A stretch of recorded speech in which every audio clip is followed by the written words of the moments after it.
The diner smelled of hot coffee and fried eggs, the kind of place where regulars came every morning not just for breakfast but for a sense of belonging. Behind the counter was Emily, a young waitress with a tired smile and kind eyes. She had been working doubles for weeks, saving every dollar she could to help her little brother through college. Life wasn't easy, but she believed kindness mattered, that even small gestures, like remembering someone's usual order, could make the world a better place. But that night would test her belief in kindness in ways she never imagined. It started with the sound of boots against the tiled floor. A man walked in, covered in tattoos that crawled up his neck and across his arms. His eyes were sharp, cold, and carried a mean grin. Everyone in the diner seemed to shrink away from him, but Emily greeted him the same way she greeted everyone else, with respect. "What can I get you tonight?" she asked, balancing a coffee pot in her hand. The man didn't answer right away. Instead, he leaned forward, staring at her in a way that made her skin crawl. "I'll take a coffee," he finally said, "but maybe I'll take something else too." Emily kept her composure, poured his coffee, and quickly moved to another table. But she could feel his gaze burning into her back. The diner grew tense. A group of men in leather jackets sat in a corner booth, the unmistakable patch of the Hells Angels stitched across their backs.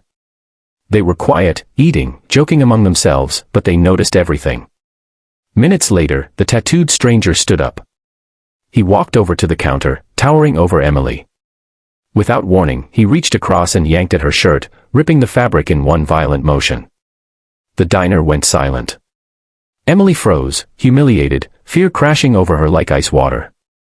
And then came a voice, low and dangerous. "Let's see who can save you now," the man sneered. But before he could take another step, chairs scraped the floor. The Hells Angels stood up, their presence like a wall of thunder rolling across the small diner. One of them, a broad man with gray in his beard and fire in his eyes, stepped forward. "You just made the biggest mistake of your life," he said. The tattooed stranger laughed, but it was nervous now. "What, you gonna play hero?" The biker didn't flinch. "No," he growled. "We don't play. We protect." What happened next wasn't just a fight, it was justice. The Hells Angels moved as one, forcing the men out of the diner, making sure he could never hurt Emily again. They didn't do it for glory. They did it because, in their own code, respect mattered. But the story didn't end there. In the weeks that followed, Emily struggled with fear. She kept replaying that moment, the sound of fabric tearing, the laughter, the humiliation. Even though she was safe, she couldn't shake the feeling of being powerless. She wanted to quit, to hide, to stop showing up to the world. But then, one evening, as she walked to her shift, she found a folded note taped to the diner's door. Inside was a simple message.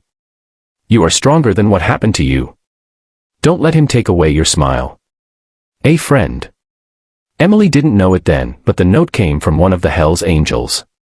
Slowly, she began to rebuild her confidence. She held her head higher. She refused to let fear own her. And word of what had happened spread through the small town, how strangers had stepped in when someone tried to tear her down, how kindness and courage had met cruelty and won. The tattooed man never came back. Rumor was, after that night, he skipped town.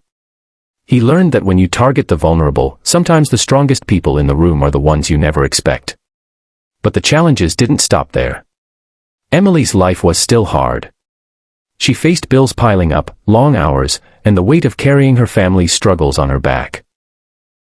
There were nights she broke down in tears, wondering if life would ever give her a break. Yet something inside her had changed.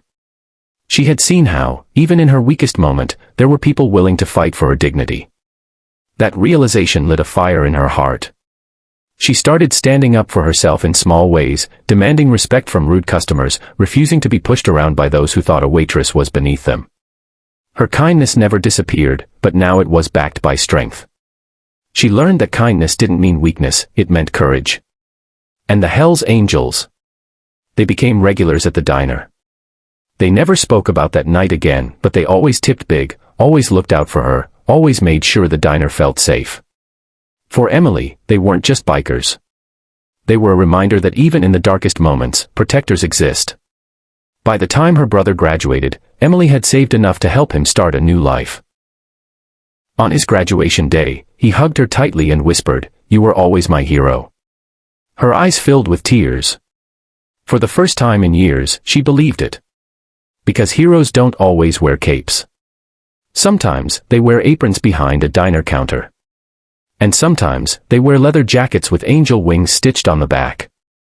Speech balloon to everyone watching this video right now, what do you think? Was it fate that the Hell's Angels were there that night, or do you believe it was proof that there are always protectors around us when we need them most? Share your thoughts in the comments, I'd love to hear your stories too. And if this story touched your heart, don't forget to like, share, and subscribe to my channel. Be kind always for more powerful stories that remind us of the strength of kindness, courage, and humanity. Because in the end, kindness will always win.